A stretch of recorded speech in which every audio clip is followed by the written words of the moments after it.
So where did Brian Burke get the values that you take to negotiations? What are who are some of your mentors that you've followed over the years in terms of your professionalism today? Well, I've been very fortunate that I've had 3 mentors that have, in my professional life, that have played a really significant role. I've been blessed that way, and my biggest hero is my dad. My dad's a brilliant guy, but my dad didn't know anything about hockey, and so I played for Lou Lamoriello at Providence College, and Lou, from 18 to 22, was the biggest influence on me, and just a wonderful human being. Taught me the value of hard work, which I already knew, but reinforced that, and then do things right. Every kid graduated that went there, like, he did everything right. Lou did everything right. And then I got to work for Pat Quinn, who we just lost. Yesterday was a devastating day for me. But Pat was a great teacher and a great coach, and smart, and did things right, taught you to do things right. And I worked for Gary Bettman, and Gary Bettman, I know his image in Canada isn't what it should be. Like, this is a brilliant guy and a good guy. Learned a ton from him. And then I had 2 peers that I could bounce things off and tried to copy. Bill Polian with the Indianapolis Colts, and Ned Clutty with the Los Angeles Dodgers. 2 guys that I really look up to and would ask them for advice. So my advice to young people is find someone in the business you admire and model yourself after them. That's what I've done with the 3 guys, and my dad, of course, but with the 3 guys in business that I admired, I tried to do things just like them. I tried to be like Pat Quinn. That's why I have French cuffs.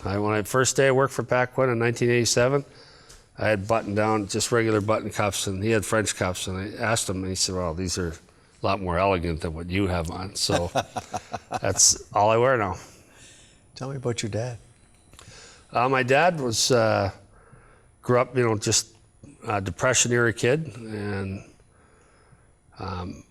U.S. Navy veteran. Worked in most of the war as an electrician and then as a stevedore, loading ships in New Orleans. The average, every American that signed up for the service tried to fight, and only 1 out of 6 got to fight. And the rest did all the other duties, and my dad was a stevedore and an electrician. Proud Navy man, and retired and went to college on the GI Bill, and graduated from Fordham. He was valedictorian of his class, brilliant guy.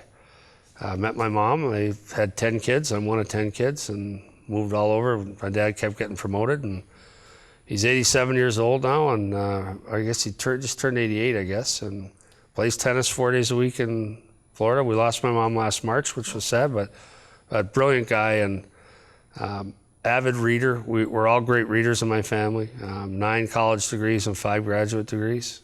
So I get that from my dad. What's the biggest value that you got from your dad? I know there's many values, but if you had to say one. My dad is a real strict Catholic. He was real big on always doing the right thing. And to him, education was the key to everything.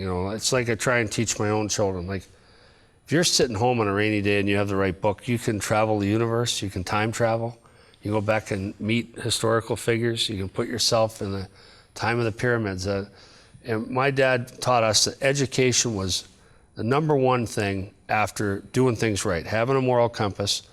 There is a right and a wrong in virtually every situation you encounter, and we were taught, always make sure you do the right thing.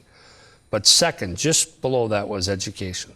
Education is your key to freedom, where you will be able to take the job you want, and if you want to work for yourself, you'll be able to do that. You can only do that with your degree, and that was drummed in. I remember my dad used to open the closet at the start of the hockey season, and there was a space at the bottom. He said, those skates will fit in there just perfectly if your grades aren't what they should be. Hockey was never important to my dad. Other than how important it was to me, grades were everything in our house. Pretty important message. Yeah. Tell us how you, pivoting from that, but tell us about your mandates. You're the president of hockey operations. You're responsible for the GM. Where do you get your mandate? When you were in Toronto, where did you get your mandate? Anaheim, where did you get your mandate? How was it developed? Well, every job I've interviewed for, every GM job I had that I interviewed for, I started off and asked the question. I said, if you hire me, there's only going to be two hands on the steering wheel. They're both going to be mine. So you have to, if you want to hire me, you have to give virtually complete control to me today. And if you don't want to, if you think you should have something to say on a daily basis about how this team is run, then tell me that now. We'll save each other a lot of aggravation. I'll help you get that guy. I'll help you get the guy you want to boss around. But if you hire me, I have complete control. And that's a real risky strategy in a job interview, but it worked. That's 4 times that I gave that speech and 4 times I got the gig. I think you have to go in with a very clear understanding of what authority you have and don't have. Everyone has a boss. So my mandate now is, my boss is Ken King, who I've known for years, respect and like. I like working for him. If I'm gonna do something major, I gotta run it by him. And then our ownership group, the principal owner is Murray Edwards, but we've got 5 owners.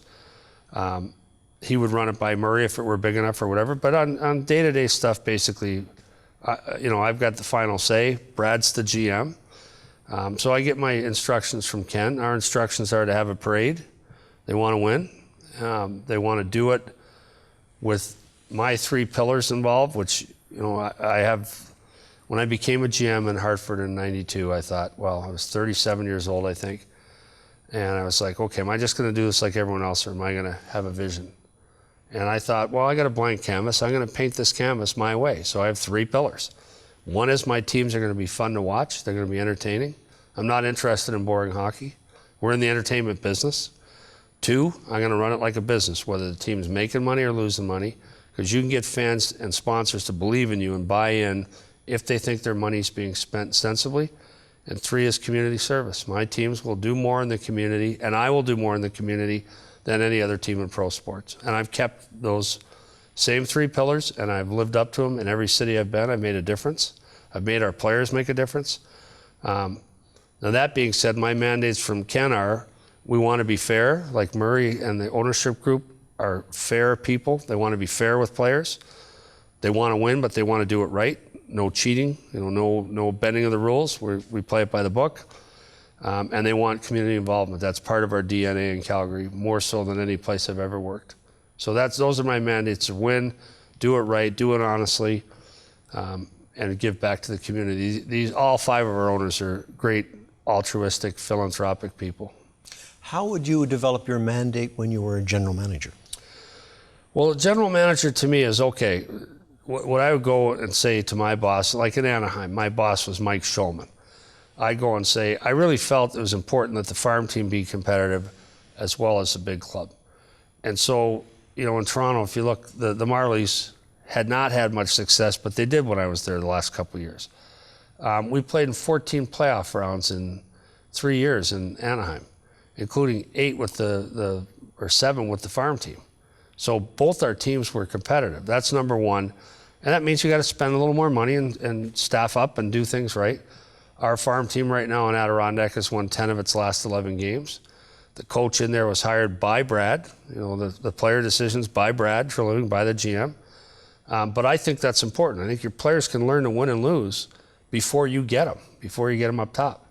I think it's important that they have to learn how to win, how to play before you get them. So the development chain, we want our guys to spend time in the minors if possible.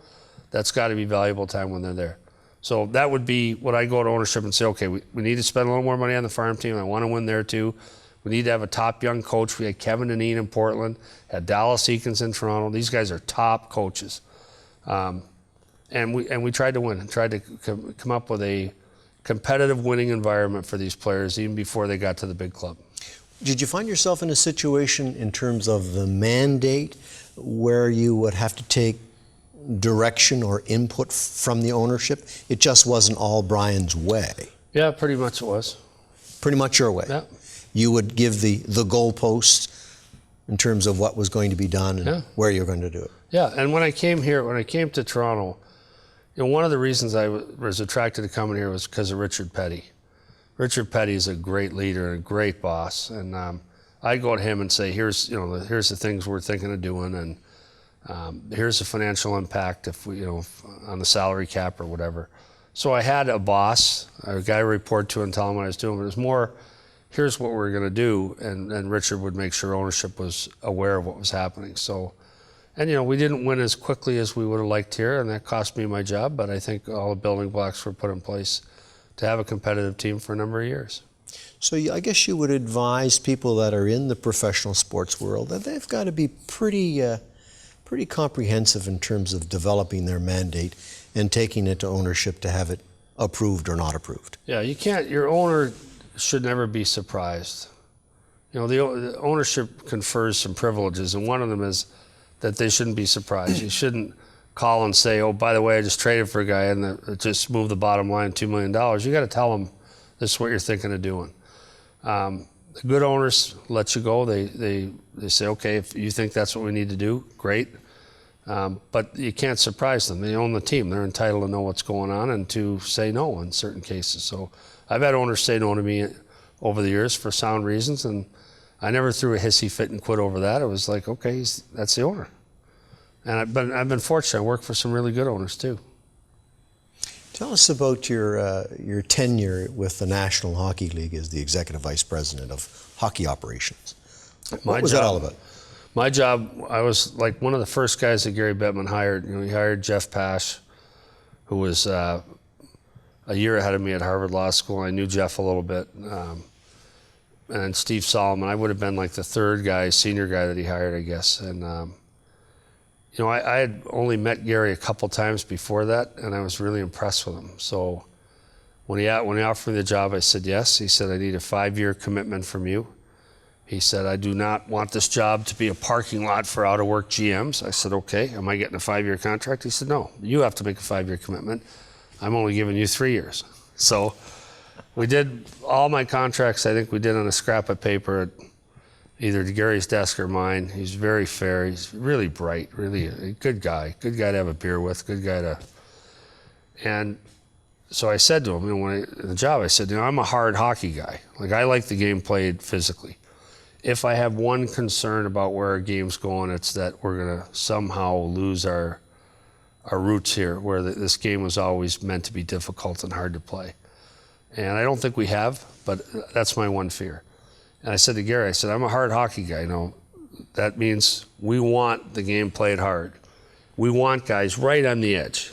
And we cross the edge, we got to bang them, but we want them right on the edge. That's what's distinctive about the game in North America, is how much hitting there is. And the difference between a great hit that's on the news, a highlight film, and a penalty can be the difference. So I said, are you committed to hard hockey? And he said, yeah, I just don't want the crazy stuff. And back then, most of the stuff we had was stick related. You go back and look, baseball grip, swing, the cross checks to the face, we get rid of all that. So now it's headshots and other stuff, but very seldom stick related fouls. So I worked on collective bargaining with our officials and players, worked on international stuff, which I love. I love the international side of the game. But Gary's a great boss. He'd give you enough direction, you knew what he wanted, but then he'd let you go too. He didn't micromanage or anything. I've heard rumors he's a screamer. I've never heard him scream. I really enjoyed my 5 years. I did not like living in New York City. I grew up in Minneapolis, kind of a middle-sized city, and I never got comfortable in New York. But other than not liking living there, it was a great job. Did you have to work a lot with GMs? Yeah, I ran the GM meetings. We had a screening committee that worked on rule changes, and I ran all the GM meetings, and that was interesting at times. These are pretty opinionated guys. So yeah, it was. I remember we were talking about penalties at one of the GM meetings, and I offered my view on something, and one of the GMs at the room said, "Why are you talking about NHL penalties? You never played in the National Hockey League." So they were testy at sometimes, but the GMs in the NHL are almost, some exceptions, but great guys, and love and care about the game. They view their job as stewards of the game and how it's played. I think people would be amazed if they sat in on the March meeting where the GMs work on rule changes and they saw the passion and the thought and the love of the game that goes into it when they talk about how to change it. Where are we on headshots? I think, well, make a disclaimer since we're filming this. My son Patrick works for player safety in New York. So some people will roll their eyes when I say, I think they've got this right. I think they're going after and punishing the guys who cross the line. We have to stop the crazy stuff. It's a full contact sport with no out of bounds. There's only 2 sports where there's no out of bounds. There's not a place you can stand where it's safe. In hockey and in the ring sports, boxing and UFC. Everywhere else there's a place you can stand where it's safe. There's no place in a hockey rink that's safe if you have the puck or just had the puck. That's by design. It's full contact sport. People are going to get hurt. We need hitting in our game. This is what people expect to see. How do you make a full contact sport safe? The answer is you don't. It's not safe. It's inherently dangerous. And players are hurt. You look at, right now we got 6 guys out with injuries. And some of those injuries are going to be head injuries. But I think player safety says when you cross the line and take a cheap shot at the guy, you're going to sit. And I think the players are getting the message. Are you seeing a reduction in the head shots? I think there was a rash of them early this season, and I believe that's because fighting is down so much. You know, fighting is a very hard thing to justify when you're doing an interview like this. And I've never convinced one anti-fighting person that my viewpoint's correct. To me, it's like hunting. If you're an anti-hunting guy, I'm not going to win the argument. I might as well not. I hunt. I love to hunt. And so the fighting thing, we explained that we've always permitted fighting in our league since we opened our doors. We penalize it, but we permit it. And that is how players regulate the amount of violence that occurs on the ice surface. And I think because fighting is down, there was a rash of, about 2 weeks ago, the player safety had to deal with like 6 things in 4 days. And I think when there was fighting, players were more reluctant to take that step and cross that line. But I think player safety has it right. I think the game is never going to be safe. We have to make it as safe as a full contact sport can be. So is the objective to reduce the head shots and maybe Yes. have a little more fighting? No, I'm not. I think no one wants more fighting. Even the fighting guys, we realize that the role of fighting and the amount of fighting has been systematically reduced. That's all good. We don't sell fighting. Otherwise, we'd all dress 3 or 4 guys that fight. We don't. We never have. But it got to a level that was unacceptable in our league. 3-hour games, bench clearing brawls. I think even the fighting guys would agree that fighting where it's been the last couple years is right, but no more. No one wants to see more fighting in the game. But there's no question in my mind there's a correlation with the instigator penalty also. If you don't have to worry about fighting someone on my team who's tougher than you are, you probably have a different view of what's a legal check and what's not a legal check. So the head shots will come down? I think they will, yep. Because the player safety will do it, not because of the fighting. It's unfortunate a league office has to do that function, but I think they've got it right. We're just getting to the close of our session here, but just 2 or 3 more questions. In your experience, which has been very extensive in professional sports, who sticks out as a top negotiator, and if so, why? Well, the guys that, when I first got into the GM business, I think the mentality was burn and pillage if you're a GM. Like, try and strip the other guy, try and skin him. That's the phrase he used to use, is I skin that guy. And I think the mentality was, and these are colorful guys. You look at Mr. Allen, Keith Allen, the GM that signed me, passed away this past year. Lou Nanny, great guy. Cliff Fletcher, Bill Torrey, Harrison, and like that was the group where I came in, was just as they were just finishing their prominence. And I think their theory was, I'm going to try to beat you on every deal, try and skin you. And take great pride in telling you later that they skinned you. And I think the mentality now is more, I'm going to skin you if I can, but it's a better deal if it makes sense to both teams. If you and I make a deal that works for both teams, we can make another deal. If it's one-sided, I'm going to say I'm not touching any deals with you again because you skinned me last time. These guys are very bright. They're very intense. Salary cap has made it really hard to make as many trades. You used to be able to make big deals, and always, my theory is always from learning from guys like Harrison. And Harry said, if we're doing a 1-for-1, let's try and make it a 2-for-2. And then if we're doing a 2-for-2, let's try and make it a 3-for-3. The bigger the deal, the more impact on your team and in your market where people say, yeah, that's a big deal, you know. So the guy, I would say, the hardest negotiator, to go back to your question, I'm giving you a 4-minute answer to a 30-second question. The guy I think that is the toughest negotiator I've met, who I really enjoy hunting and fishing buddy, is Glenn Sather. Glenn Sather is as tough and as cheap and as good a negotiator as I've ever met. I would hate to have to bargain my way into heaven if he was at the pearly gates. But a great guy to hunt and fish with. And a good person, a very good person. But tough man. We have a number of students who will be watching this video. Some of them will be beginning new careers shortly. Some of them will want to begin careers in a year or two. From your experiences and where you sit, what sort of advice would you give young people in 2015, 2016 as they embark upon trying to start a new livelihood and families and what have you? Same advice I gave people in '87 when I first got into the business. Number one, assume you're going to fail at this. Assume you're not going to work in sports. Make sure you've got job skills that will put food on the table in case this doesn't happen for you. That's rule number one. I never ever counted on a job in pro sports. I've ended up making my living this way, but I never counted on that. I had my law degree, I had other skills. That's one. Two, if you want a stable life, don't get on the talent side of this business. Right? What we call a talent side is player procurement, drafting, trading, developing. Now, you're probably going to live in more than one city. Your kids are going to go to different schools. It puts strains on marriages, all that. That's number two.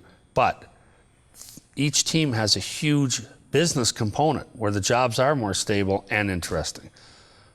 Look at that side too. We call the suit side, the business side. Well, that's very good advice. On behalf of the students and the faculty at the Ted Rogers School of Management, I want to express to you our appreciation for coming on our program and sharing your insights about professional hockey and personally your career. And we want to say thank you for all of your insights. We appreciate it very much. My pleasure. Good luck, everybody.